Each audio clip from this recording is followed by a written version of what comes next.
So really quickly, I'm just changing the dates and how much I mine. And then of course, I'm going to do the payout because this is all real time. So you see my profits, I see my profits. We're watching the profits rise or fall together.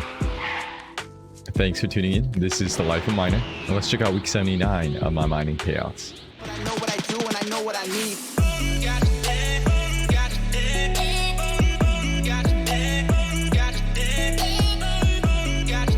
So at the beginning of these payout videos, let's go over the date and time when I took these payouts. I took these payouts on October 18th of 2020, around 4:20 p.m. US Eastern time. So like previous weeks, I've been mining Ethereum, and I do average around 1.2 gigahashes mining Ethereum.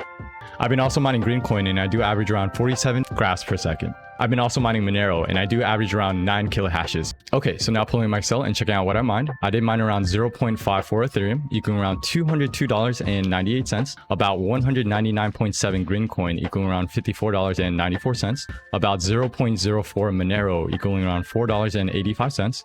So if I did sell everything as of today, I would have made $262.77.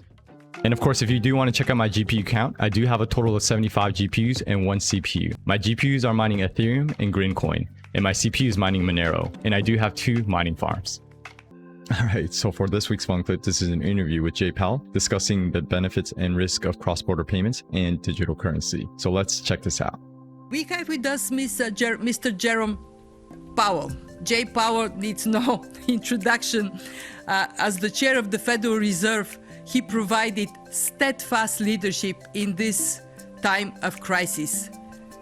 The decisive actions the Fed put in place helped tremendously for us to have a floor under the world economy. In this conversation on cross-border payments, Jay represents the world's preeminent reserve currency. Very fortunate to have him with us.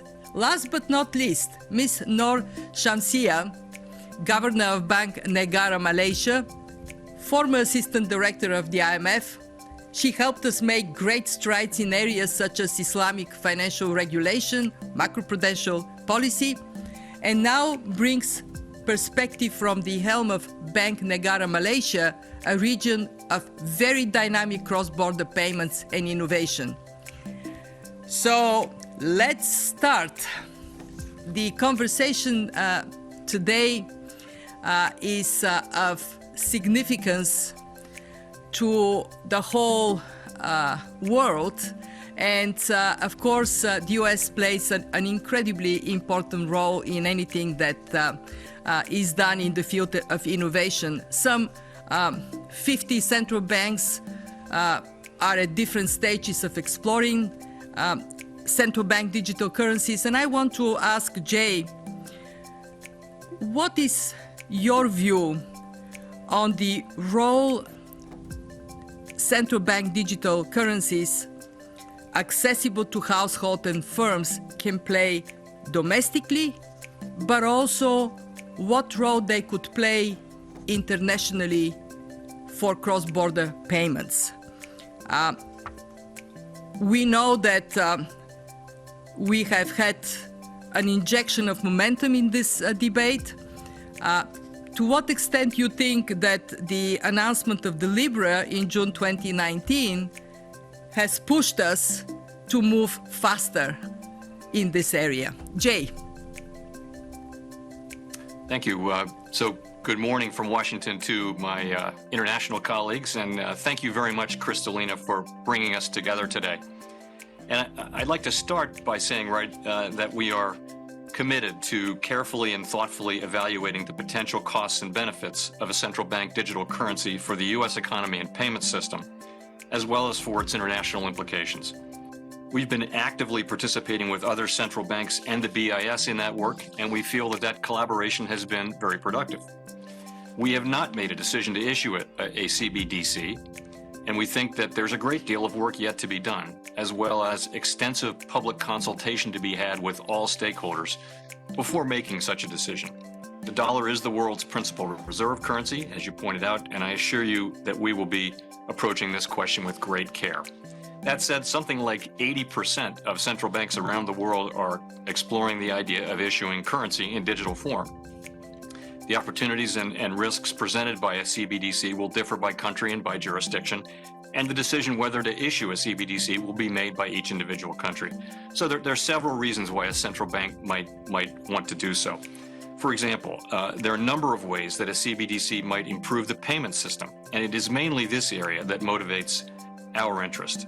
These include basic issues such as faster and cheaper transactions, and more complex issues, from addressing a decline in the use of physical currency to modernizing payments infrastructure to reaching consumers that have traditionally been underserved by financial institutions.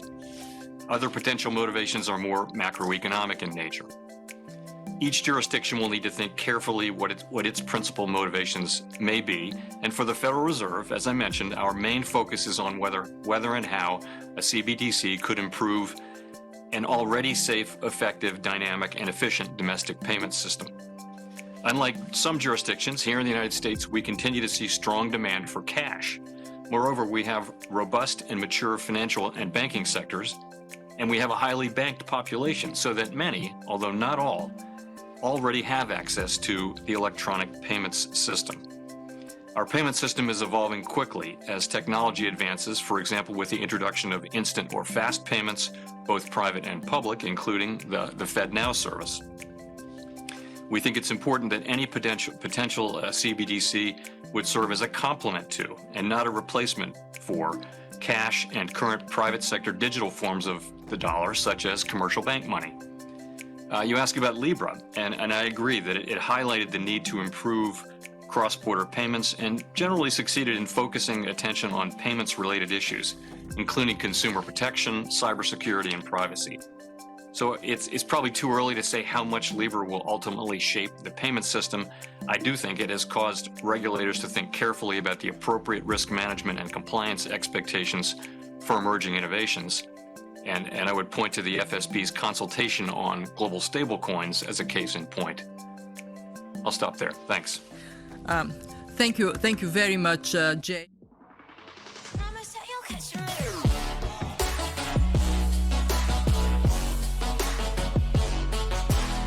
Alright, so thanks for checking out this week's mining payout. Stay tuned for next week's as well. And shout out to this week's random comment winner. And if you do want to be featured, just write a comment below. And if you do want to catch out my payouts live, I do stream live on Twitch at twitch.tv/thelifeofaminer every Sunday, 2:30 p.m. US Eastern Time. Okay, so hope you enjoyed this video. Thumbs if you enjoyed it, sub if you study to see what's next. But of course, thanks for watching, and always, happy mining. Thanks for watching The Life of a Miner. This is Gohan from Dragon Ball Z. You don't want me to get angry and turn Super Saiyan, so make sure you subscribe to The Life of a Miner. I'm also the narrator. Next time on The Life of a Miner.